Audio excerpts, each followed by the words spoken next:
ఇప్పుడే country delight యాప్ని download చేసుకోండి. Download the country delight app now. నమస్తే కళ్యాణ్ గారు. నమస్తే జయ గారు. కళ్యాణ్ గారు, చందన అని ఒక అమ్మాయి మనకు మెయిల్ చేశారు. వాళ్ళ హస్బెండ్కి సంబంధించిన ఇష్యూ అనమాట.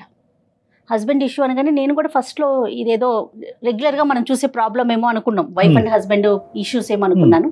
కానీ కొంచెం డిఫరెంట్గా ఉందండి. అయితే మెయిల్లో తన నెంబర్ కూడా ఇచ్చింది, ఒకసారి కాల్ చేసేయమంటారా? చేయండి మేడం. హైదరాబాద్ అమ్మా? హైదరాబాదేనండి. ఇంకేం వివరాలు లేవు మెయిల్లో ఉన్నాయండి, కాకుంటే డైరెక్ట్గా మీరు మాట్లాడితే బాగుంటుంది. సరే తప్పకుండా. హలో చందన గారండి, నేను జయానండి, అందమైన జీవితం ప్రోగ్రామ్ నుంచి కాల్ చేస్తున్నాను. నమస్తే చందన గారు. నాతో పాటు డాక్టర్ కళ్యాణ్ చక్రవర్తి గారు కూడా ఉన్నారు. నమస్తే అమ్మా, నేను డాక్టర్ కళ్యాణ్ చక్రవర్తి. నమస్తే డాక్టర్ గారు. కొద్దిగా చందన అండి. అమ్మా చెప్పండి అమ్మా, ఎక్కడి నుంచి అమ్మా, ఎంత మీ వయసు, సమస్య ఏంటో చెప్పు. నా వయసు 29 అండి. అమ్మా మేము ఇక్కడ హైదరాబాద్ లో ఉంటామండి. నాది విచిత్రమైన సమస్య అండి. మా వారు ఈ మధ్య బాగా తాగడం మొదలు పెట్టారండి. విపరీతమైన తాగుడు. ఏ విషయం గురించి మాట్లాడదామన్నా విపరీతమైన కోపం. ఏ మాట మాట్లాడదామన్నా మాటకి ముందు మాట తర్వాత కోపమేనండి. అతను ఏం చేస్తుంటారమ్మా మీ వారు? సాఫ్ట్వేర్ ఇంజనీర్ అండి. Software engineer. మీరు వర్కింగ్ ఏనమ్మా? లేదండి, నేను హోమ్ మేకర్. ఎంతమంది పిల్లలమ్మా? ఒక పాప అండి. ఒక పాప. వయసు అమ్మా? 3 ఏళ్ళు అండి. మీకు మ్యారేజ్ అయ్యి? నాకు మ్యారేజ్ 6 ఏళ్ళు అయిందండి. ఓకే. ఈ కోపం అన్నది ఇప్పుడమ్మా, మ్యారేజ్ అప్పటి నుంచినా? అది మొదటి నుంచి ఉన్నదేనండి. తాగుడు అన్నదమ్మా? అది మొదటి నుంచే ఉందండి. కాకపోతే ఎప్పుడో నెలకోసారో వారానికోసారో తాగేవాళ్ళండి ఇది వరకు. కానీ ఇప్పుడు మరీ విపరీతం అయిపోయిందండి తాగుడు. కారణం వెతుక్కుంటున్నాడు తాగడానికి. కోపం వచ్చినా తాగడమే, బాధ వచ్చినా తాగడమే, ఆఖరికి సంతోషం వచ్చినా తాగడమే, అన్నిటికీ తాగుడేనండి. ఇక్కడ ఎవరెవరు ఉంటారు చందన? హైదరాబాద్ లో మీతో ఫ్యామిలీ ఎవరెవరు ఉంటారు? మేము ముగ్గురేనండి, నేను, మా వారు, మా పాప. ఓకే. అరేంజ్ మ్యారేజ్ అండి? అరేంజ్డ్ కమ్ లవ్ మ్యారేజ్ అండి మాది. చెప్పమ్మా, అంటే ఈ కోపానికి కొన్ని నిదర్శనాలు చెప్పండి అమ్మా, ఎగ్జాంపుల్స్. అంటే ఏ పరిస్థితిలో ఎక్కడ వస్తుంది కోపం? మనం ఏదన్నా అన్నా వస్తుందా, ఏమి అనకపోయినా వస్తుందా, ఎలా వస్తుంది ఈ కోపం చెప్పండి? ఎవరితో? ఎవరైనా కోపం తెప్పించాలంటే చాలా ఈజీ. లేదు, ఆయన కోపం తెచ్చుకోవాలన్నా ఈజీ. ఆయనకి మొదటి నుంచి విపరీతమైన కోపం. ఇదేంటగా ఈ పని ఇలా చేసావు అని ఏదన్నా చిన్నగా మాట్లాడినా, గట్టిగా మాట్లాడక్కర్లేదండి, మాట్లాడినా చాలు, నీకెందుకు, నువ్వెవరు మాట్లాడటానికి అని రైజ్ అయిపోతుంటాడండి. అతన్ని సరిచేయటం గాని, సర్ది చెప్పటం గాని ఏదైనా చెప్తే కనుక అతను కోపం వస్తుంది. అలా కాకుండా మీరు అతను సరిచేయకుండా, సర్ది చెప్పినటువంటి పరిస్థితి లేకుండా కూడా కోపం వస్తుందమ్మా సహజంగానే? ఆయన సహజంగానే బాగా కోపిస్తండి. ఓకే. మళ్ళీ ఆయనే సర్దుకుంటారా చందన, లేకుంటే మళ్ళీ అది అలా ప్రొలాంగ్ అవుతూనే ఉంటుందా కోపం? ప్రొలాంగ్ అవుతూనే ఉంటుందండి. నేను గొడవ పడకూడదు, ఫోన్లే ఇవాళ నేను సర్దుకుపోదాము అనుకున్న రోజున బయటికి వెళ్ళిపోయి తాగొచ్చేస్తారు. లేదు, నాకు ఆ రోజు మూడ్ బాగలేదు, నేను ఎదురు తిరిగి మాట్లాడదాం అనుకున్న రోజున ఇంకా ఎక్కువ గొడవ పడు. మొదట్లో పోనీ నేను తగ్గుంటే ఆయన తగ్గుతాడులే అనుకుని నేను సర్దుకుపోయిన రోజులు నన్ను ఇంకా చులకంగా చూడటం మొదలు పెట్టాడండి.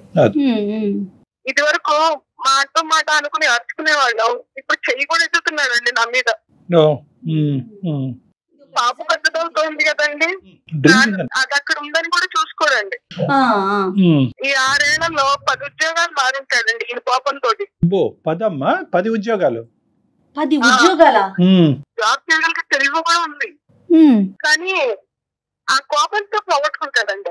అమ్మా, ఇప్పుడు కోపం అన్నది మనకు అర్థం అవుతుంది, కానీ ఉద్యోగం అనేటటువంటి పరిధిలో అక్కడ ఏంటమ్మా, అక్కడ కోపం అంటే ఎందుకు కోపం వస్తుంది అక్కడ? వాళ్ళకి తగ్గట్టు ఈయన ఉండడండి. ఓకే. మనం కంపెనీకి వెళ్ళాము, ఒక ఆఫీస్ కి వెళ్ళాము, వాళ్ళకు రూల్స్ రెగ్యులేషన్స్ ఉంటాయి, డ్రెస్ కోడ్ అనో ఇంకోటో ఉంటాయి. అవి ఏమి ఈయనకి నష్టం. ఐడి కార్డ్ వేసుకెళ్ళాలి, వేసుకెళ్ళాలంటాడు. ఓకే, బేసిక్స్ కూడా వెండు. నాకు ఇష్టం లేదు అంటాడు. ఎప్పుడన్నా ఆఫీస్ కి కూడా డ్రింక్ చేసి వెళ్ళే పరిస్థితి ఉందమ్మా? ఆఫీస్ కి డ్రింక్ చేసి వెళ్ళటం గానీ, డ్రైవింగ్ చేసినప్పుడు డ్రింక్ చేయటం గానీ ఇలాంటివి ఉన్నాయా? ఉన్నాయండి. మా పాప పుట్టినప్పుడు మేము హాస్పిటల్లో ఉంటే కనీసం మమ్మల్ని చూడడానికి కూడా రాలేదు, కానీ పాప పుట్టిందని పార్టీ చేసుకున్నాడు. ఆ తాగి ఆఫీస్కి వెళ్ళాడు, అప్పుడు ఉద్యోగం పోయింది. అంటే ఆయనకి తాగటానికి రీజన్స్ అక్కర్లా, ఆయనే వెతుక్కుంటారు. వెతుక్కుంటారండి. ఈ తాగటం గురించి మీ ఒక్కరికే తెలుసమ్మా, లేదంటే వాళ్ళ కుటుంబ సభ్యులు, ఆఫీస్లో ఉండేటటువంటి వాళ్ళకి ఇది పబ్లిక్ అయిందా ఇష్యూ? అందరికీ తెలుసండి. అందరికీ తెలుసు. అంటే తాగినప్పుడు కోపం ఒకలాగా, తాగినప్పుడు ఒకలాగా ఉంటుందా, లేదంటే ఎప్పుడు కూడా కోపం అనేది సబ్జెక్ట్ డిఫరెంట్, తాగటం డిఫరెంట్ సబ్జెక్ట్సా? లేదండి, కోపం వచ్చింది అంటే ఇంకా తాగడమే. కోపం వస్తే తాగడానికే కోపం తెచ్చుకునే సందర్భాలు కూడా ఉంటాయండి. తాగిన తర్వాత కోపం ఇంకా విపరీతం అవుతుందమ్మా? విపరీతం అవుతుందండి.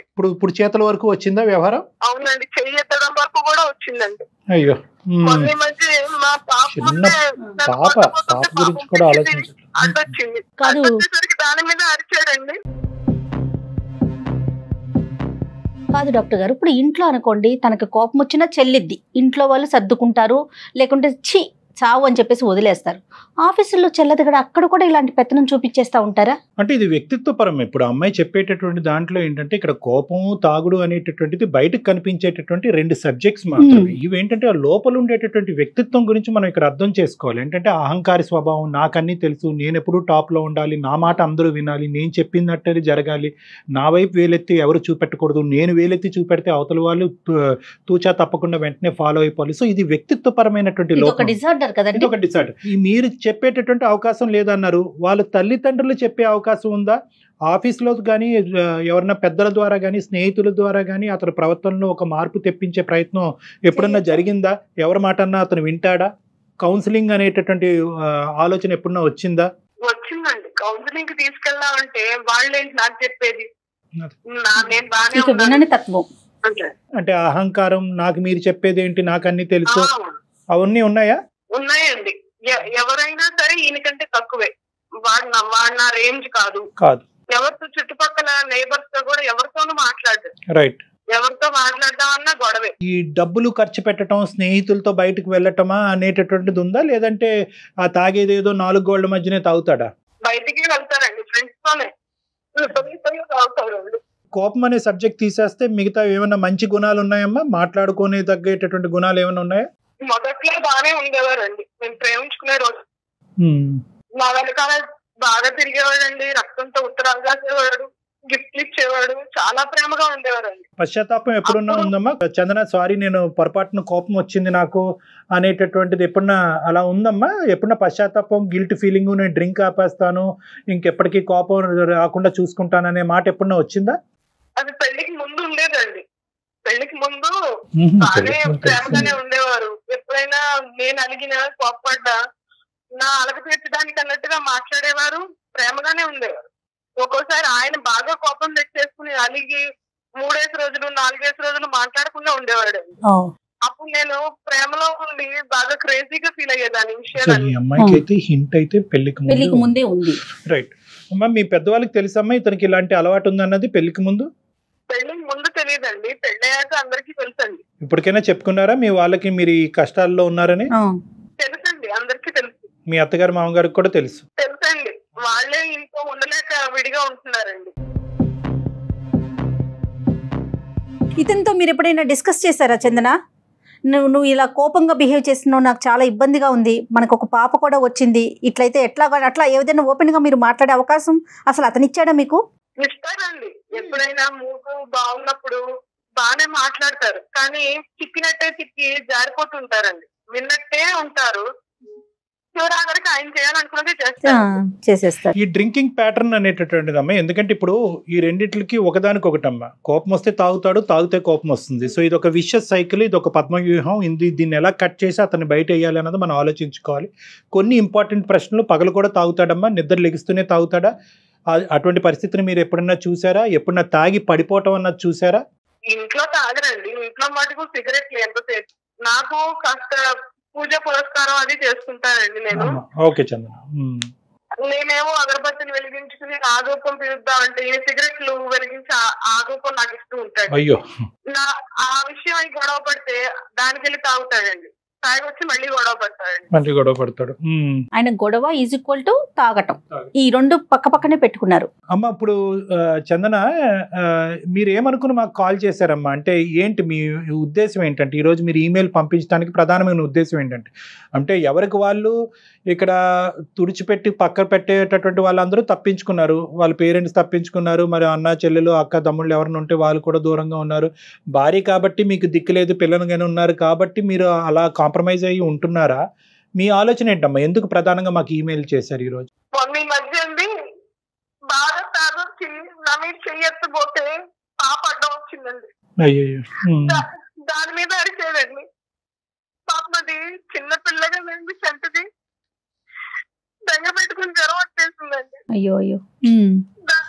దాని మీద కోపం చూపించిన దగ్గర నుంచి నేను ఇంక తట్టుకోలేకపోతున్నానండి.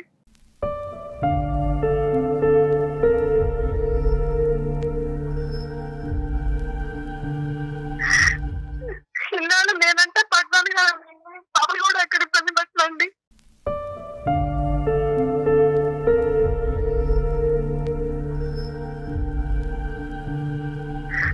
కొన్ని సార్లు తెచ్చిపోదాం అనిపిస్తుంది. అయ్యో.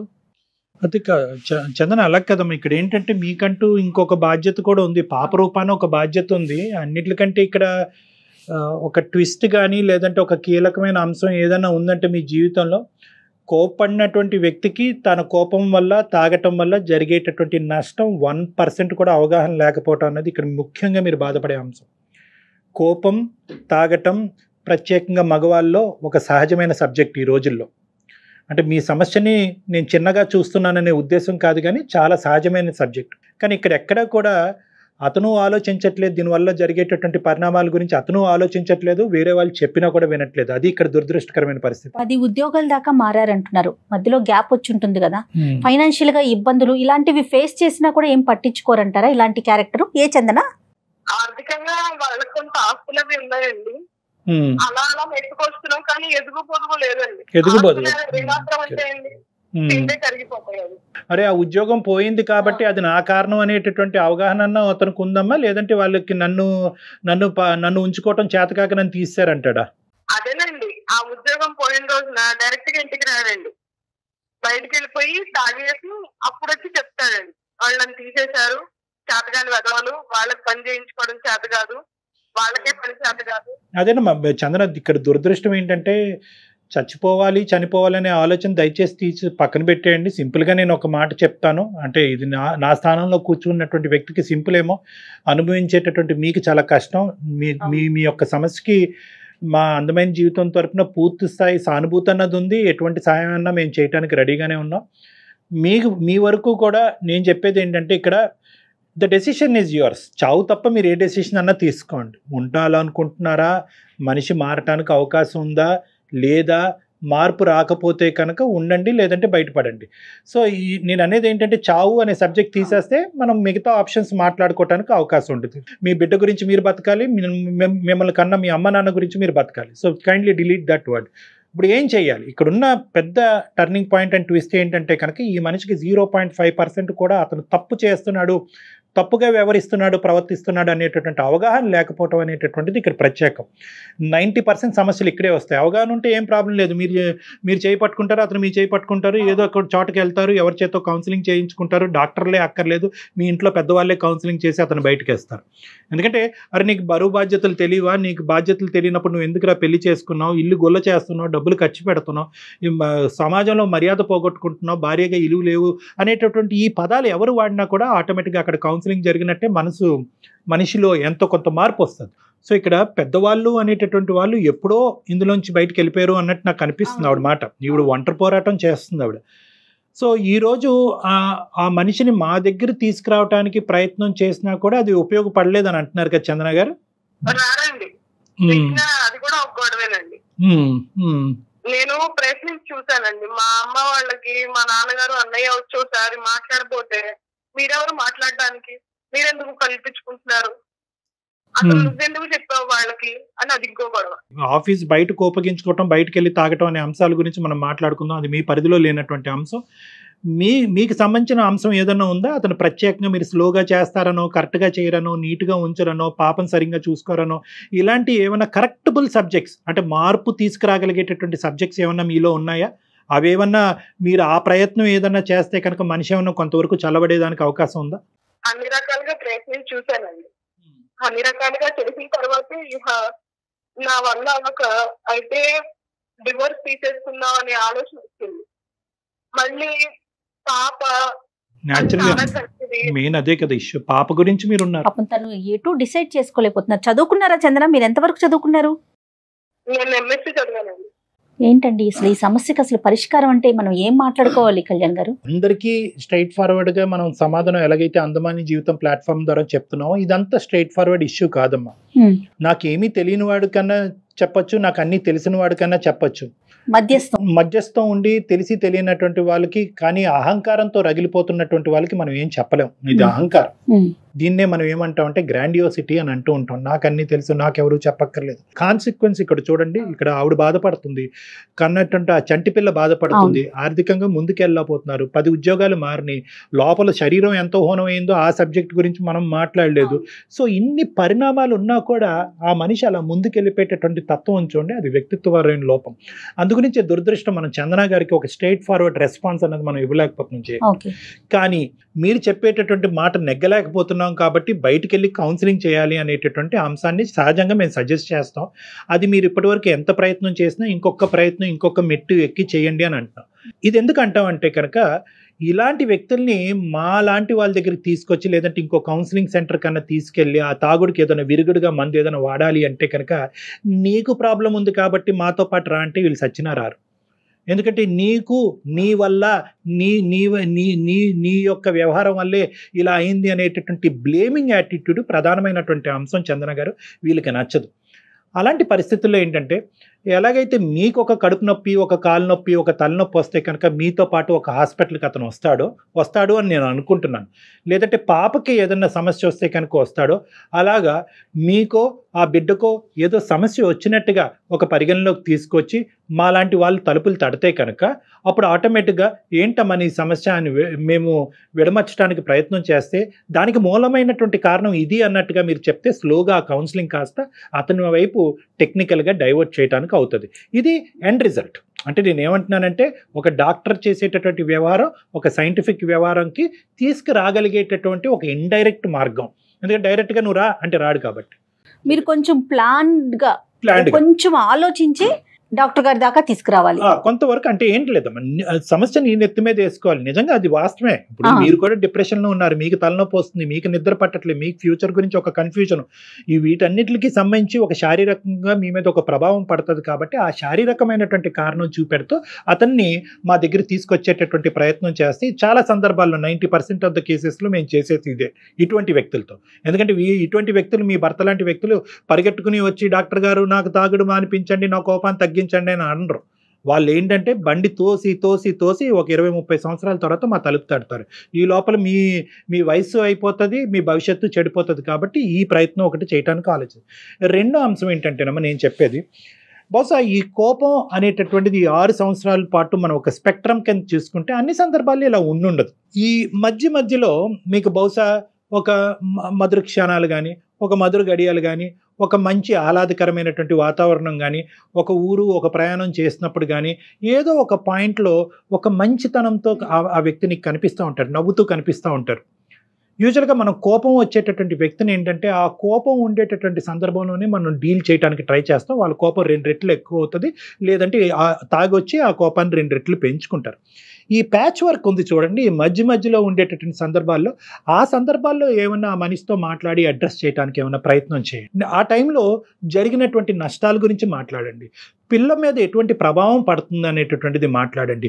నీ తప్పు అన్నట్టుగా మాట్లాడకుండా అతను కోపాన్ని తగ్గించేటట్టు. ఎప్పుడు ఎలా ఉంటుందండి, ఏమండి మీ కోపం వల్లే పిల్ల ఇలా అయిపోయిందండి, మీ కోపం వల్లే ఆ ఆస్తులు ఇలా పోయినాయి అండి, మీ కోపం వల్ల ఈ ఉద్యోగం పోయింది. ఈ మీ కోపం వల్ల నువ్వు పోగొట్టుకున్నావు అనేటటువంటి మాట తీరు మీరు ఎప్పుడైతే అవలంబిస్తారో వాళ్ళు మిమ్మల్ని పొమ్మంటారు, ఇంకా కోపం పెరుగుతుంది. సో ఇక్కడ ఏంటంటే బ్లేమ్ గేమ్ కింద కాకుండాని ఇంకో పద్ధతిలో ఏదన్నా ఒక మంచి క్షణంలో, ఒక మధురమైనటువంటి క్షణంలో అతను ఒక మంచి మూడ్లో ఉన్నప్పుడు చెప్పేటటువంటి దానికి ప్రయత్నం చేయండి.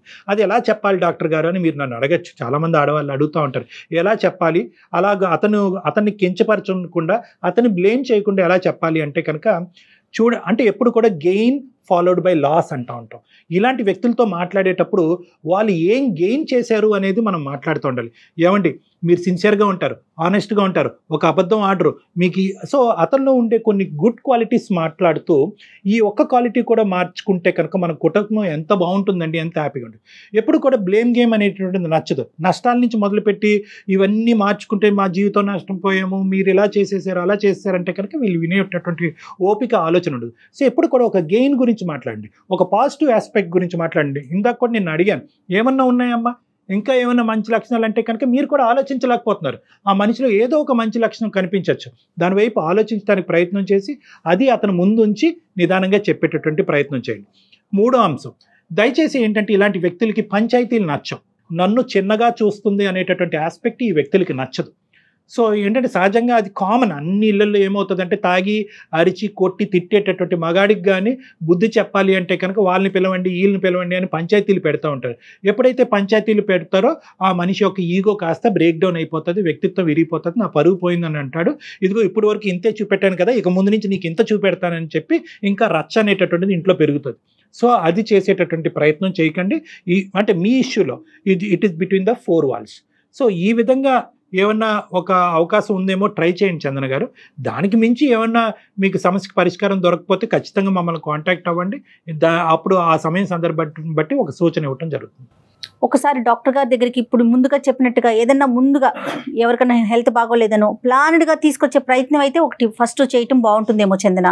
అంటే ఇదంతా స్ట్రైట్ ఫార్వర్డ్ కాదమ్మా, నేను చెప్పాను అనుకున్నంత ఈజీ కాదు, బట్ మీరు కొంచెం కష్టపడాలి. నేను ఫ్లూయెంట్ గా అన్ని చెప్పాను కానమ్మా, 1 by 1. ఇవేంటంటే at the end of the day ఏది అందులో ఫిట్ అవుతుంది, మీ ఇంటి పరిస్థితులు బట్టి నేను చెప్పినటువంటి ఏ సూచన సలహా ఫిట్ అవుతుంది అన్నది మీరు ఆలోచించుకోండి. లేదండి అన్ని సలహా సూచనలు అన్నీ నేను పాటించాను, నేను విసిగి వేసారిపోయాను, చావు తప్ప నాకు ఇంకో గత్యంతరం కనిపించట్లేదంటే దయచేసి you walk out of that marriage. ఎవరు మిమ్మల్ని రోడ్ బ్లాక్ చేసి పెళ్లి చేసుకున్నారు కాబట్టి పుట్టినా చచ్చినా అక్కడే చావమని ఎవరు అనట్లేదు. ఒక మనిషి మారటానికి ప్రయత్నం చేశారు, ఓపికగా 6 సంవత్సరాల పాటు ఉన్నారు, ఇప్పుడు బిడ్డ మీద కూడా ప్రభావం పడుతుంది, మాట కాస్త చేతల వరకు వచ్చింది, ఇంకా చాలు ప్రయత్నాలు చేయండి, వీలు కాకపోతే బయటపడండి. ప్రయత్నం అయితే చేయండి, ఇంకొకసారి ఆలోచించండి చందన. బయట కారణాలు చూపెట్టేటటువంటి వ్యక్తిత్వాలు ఉంటాయన్నమాట. ఏదో ఒక కారణం కనిపిస్తూ ఉంటుంది. ఇందాక ఏంటంటే 2 రకాలు ఉంటాయి తాగేటటువంటి వాళ్ళకి. ఒకటి ఏంటంటే సహజంగా కారణం ఉండి తాగేటటువంటి ఒక బ్యాచ్ అయితే కనుక తాగుడికి బానిస అయ్యి ఏదో కారణం చూపెట్టకపోతే సమాజం మనం తాగటాన్ని సమర్థించుకోలేమని చెప్పి ఈ కారణం ఆ కారణం అని చూపెట్టేటటువంటి వాళ్ళకి వాళ్ళ జీవితంలో కనిపించే పాజిటివ్ పాయింట్స్ వైపు వాళ్ళు చూపెట్టరు. ఎందుకంటే పాజిటివ్ పాయింట్స్ వైపు చూపెట్టారు, అరే నీకు బిడ్డ ఉంది కదా, చక్కగా ఉంది, ఆపేయచ్చు కదంటే తాగుడు ఆపేయాలి, అది మన వల్ల కాదే. సో కాబట్టి ఏంటంటే ఎప్పుడు కూడా వాళ్ళు నెగిటివ్ పాయింట్స్ వైపే చూపెడుతూ వాళ్ళు వీళ్ళు అని చెప్పి అందరి వైపు వేలెత్తి చూపెట్టు తాగుతూ ఉంటారు.